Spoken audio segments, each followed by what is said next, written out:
जिले की हलचल। आकाशवाणी लखनऊ से प्रस्तुत है जिले की हलचल। आज सुनिए आगरा और हमीरपुर जिलों की हलचल। पहले सुनते हैं आगरा जिले की हलचल। आलेख और स्वर है सज्जन सागर का।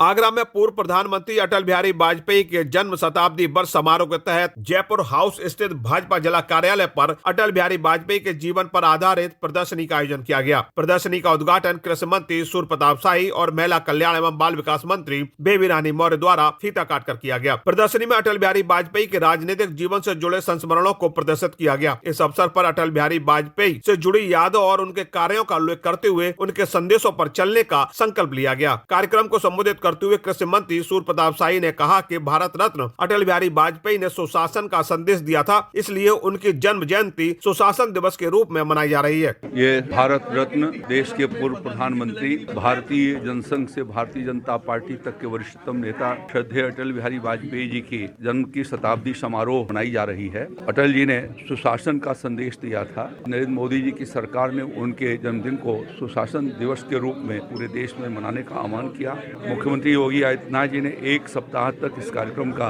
सुशासन सप्ताह के रूप में मनाने का उत्तर प्रदेश में फैसला किया है, जिसके तहत भाजपा द्वारा जिला कार्यालयों पर अटल बिहारी वाजपेयी के जीवन पर आधारित प्रदर्शनी का आयोजन किया जा रहा है। उन्होंने कहा कि सर्व शिक्षा अभियान की शुरुआत भी अटल बिहारी वाजपेयी द्वारा की गई थी। वहीं कैबिनेट मंत्री बेबी रानी मौर्य ने कहा कि अटल बिहारी वाजपेयी के समर्पण और त्याग का परिणाम है कि आज केंद्र और प्रदेश में भाजपा की सरकार है। अटल जी का जन्म दिवस हम हर सालों से मना रहे हैं। उनके त्याग समर्पण के कारण ही आज भारतीय जनता पार्टी केंद्र में भी सरकार है, राज्य में भी सरकार है। देश सेवा से ओतप्रोत थे, देशभक्ति उनकी रग रग में थी, उनकी कविताओं में भी झलकती है।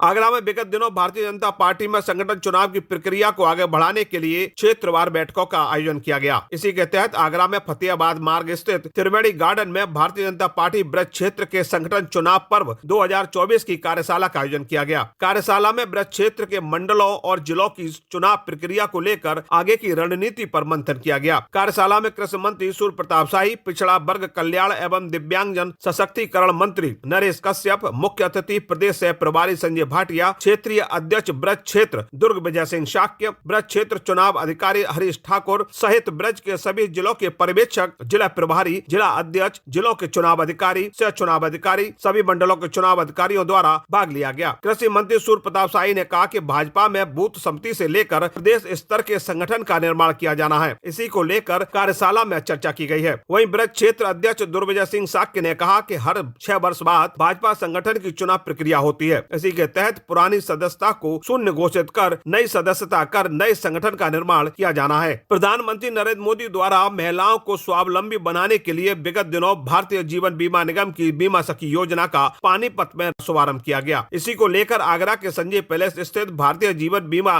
निगम के मंडल कार्यालय पर भारतीय जीवन बीमा निगम के वरिष्ठ मंडल प्रबंधक विवेक त्यागी के नेतृत्व में कार्यक्रम का आयोजन किया गया, जहां पानीपत में आयोजित कार्यक्रम का सजीव प्रसारण देखा गया और वर्चुअल माध्यम से प्रधानमंत्री नरेंद्र मोदी द्वारा दिए गए संबोधन को भी सुना गया। स्वावलंबी नारी खुशहाली हमारी थीम पर आयोजित कार्यक्रम में बीमा सखी योजना से गांव और शहर की महिलाओं को बीमा क्षेत्र में कैरियर बनाने का शानदार मौका मिलेगा। बीमा सखी बनने वाली महिलाएं न केवल कमीशन से आय प्राप्त कर सकेंगी, बल्कि सरकार द्वारा इन महिलाओं को पहले साल 7,000 रूपए मासिक, दूसरे साल 6,000 रूपए और तीसरे साल 5,000 रूपए मासिक भत्ता दिया जाएगा। बीमा सखी योजना के शुरू होने से आत्मनिर्भरता की ओर कदम बढ़ाकर बीमा सखी एजेंट बनने वाली महिलाओं द्वारा प्रधानमंत्री नरेंद्र मोदी का आभार भी जताया गया। आगरा में महिलाओं को आत्मनिर्भर बनाने के लिए रिया आस्थाना मेमोरियल फाउंडेशन और स्टोनमैन हेल्प फाउंडेशन द्वारा महिला रोजगार मेले का आयोजन किया गया। सिंगना स्थित आगरा ट्रेड सेंटर पर आयोजित महिला रोजगार मेले का शुभारंभ जिलाधिकारी अरविंद मल्लप्पा बंगारी, एफमेक के अध्यक्ष पूरन डावर द्वारा दीप जलाकर किया गया। महिला रोजगार मेले में 1,500 से अधिक महिलाओं द्वारा रोजगार के लिए पंजीकरण कराया गया। इस अवसर पर कार्यक्रम के दौरान उत्कृष्टता के लिए विभिन्न फैक्ट्रियों में कार्यरत महिला कर्मचारियों को सम्मानित किया गया। इनमें Stoneman, Crafts India, Magnum shoes, Kishore export और फ्रीडम शूज जैसी प्रतिष्ठित कंपनियों की महिलाएं शामिल रहीं।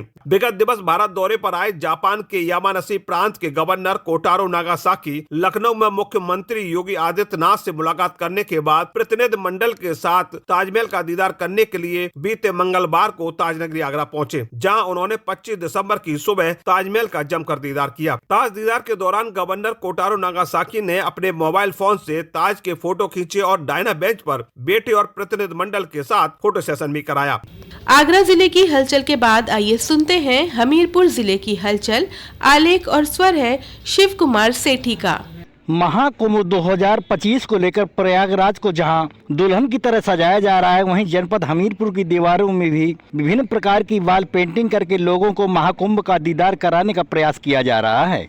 दीवारों पर बनाई गई तस्वीरें महाकुंभ की महत्व को बयां कर रही हैं और लोगों के बीच आकर्षण का केंद्र बनी हुई हैं। इस वर्ष प्रयागराज में महाकुंभ को लेकर कुछ अलग ही इंतजाम किए जा रहे हैं। देश क्या बल्कि विदेश में भी महाकुंभ को लेकर वॉल पेंटिंग कराई जा रही है ताकि लोगों को महाकुंभ की महत्ता के विषय में पता चले। महाकुंभ के विषय में आचार्य पंडित बाबूराम अवस्थी कहते हैं कि देव और दनुज के बीच में जब संग्राम हुआ, देवता परास्त हुए, तो भगवान विष्णु के निर्देशन से दोनों ने मिलकर समुद्र का मंथन किया और 14 रत्नों में अंतिम अमृत कलश निकला जिसको कुंभ कहते हैं। और उस अमृत कुंभ को देखते ही दैत्यों ने देवताओं से छीन करके पीने के लिए स्वयं भागे और इस भागने के क्रम में वो 4 जगह पर छलकी बूंदे अमृत की। उनमें सबसे पहले प्रयागराज, फिर उज्जैन, तीसरा नासिक और चौथा हरिद्वार में। तो इन जगहों में स्नान करने से मनुष्य को अमृतत्व की प्राप्ति होती है।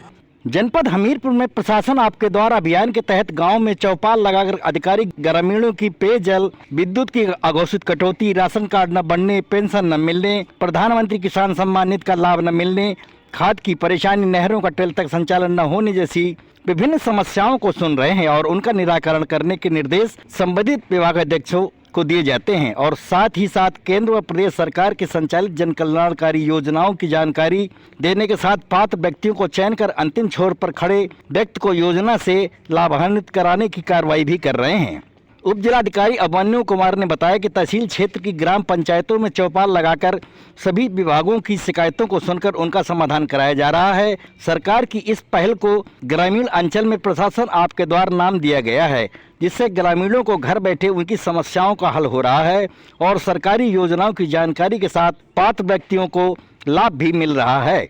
अगर आपको अपने खाते में जमा पूंजी को बचाना है तो किसी भी अनजान व्यक्ति को अपने बैंक संबंधी गोपनीयता की जानकारी न दें। किसी भी व्यक्ति को ना ही OTP बताएं और ना ही अनजान व्यक्ति द्वारा भेजी गई लिंक पर क्लिक करें। पुलिस विभाग द्वारा शिविर लगाकर स्कूलों, कॉलेजों, सार्वजनिक स्थानों में लोगों को साइबर ठगी से बचने की जानकारी देकर जागरूक करने का काम कर रहे हैं। राजकीय स्नातकोत्तर महाविद्यालय में जानकारी देते हुए अपर पुलिस अधीक्षक ने बताया कि यदि कोई भी ठगी का शिकार होता है तो तत्काल 1930 नंबर पर कॉल करके अपनी शिकायत दर्ज कराएं। उन्होंने कहा कि किसी भी प्रकार के इनाम व लॉटरी के झांसे में न आए और अपने ATM का पिन समय समय पर बदलते रहें। अनजान व्हाट्सएप मैसेज का जवाब न दें और फेसबुक पर अज्ञात लिंक को ओपन न करें और जहां तक संभव हो हमेशा डिफॉल्ट वाउचर ही प्रयोग करें। उन्होंने बताया कि साइबर अपराधी डिजिटल अरेस्ट और अन्य तरीकों से लोगों के साथ ठगी कर रहे हैं। इससे बचें और अपनी मेहनत की गाढ़ी कमाई को सुरक्षित रखें। यही हमारी आपसे अपील है। इस जानकारी को अपने परिजनों और अगल बगल के लोगों को इसकी जानकारी अवश्य दें। जनपद हमीरपुर में सुशासन सप्ताह के तहत विभिन्न कार्यक्रमों का आयोजन किया गया। सुशासन सप्ताह के अंतिम दिन अब्दुल कलाम सभागार में सदर विधायक डॉक्टर मनोज कुमार प्रजापति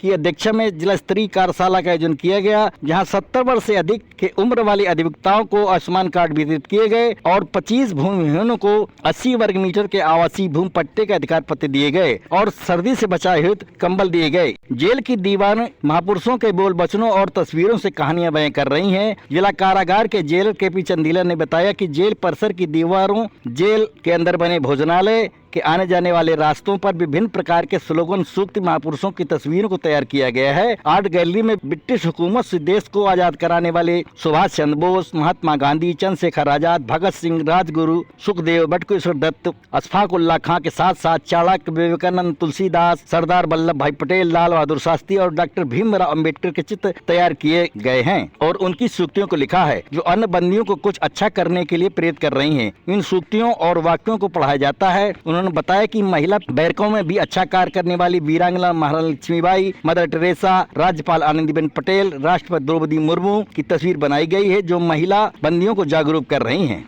ये था आकाशवाणी लखनऊ के क्षेत्रीय समाचार एकांश द्वारा प्रस्तुत जिले की हलचल का आज का अंक।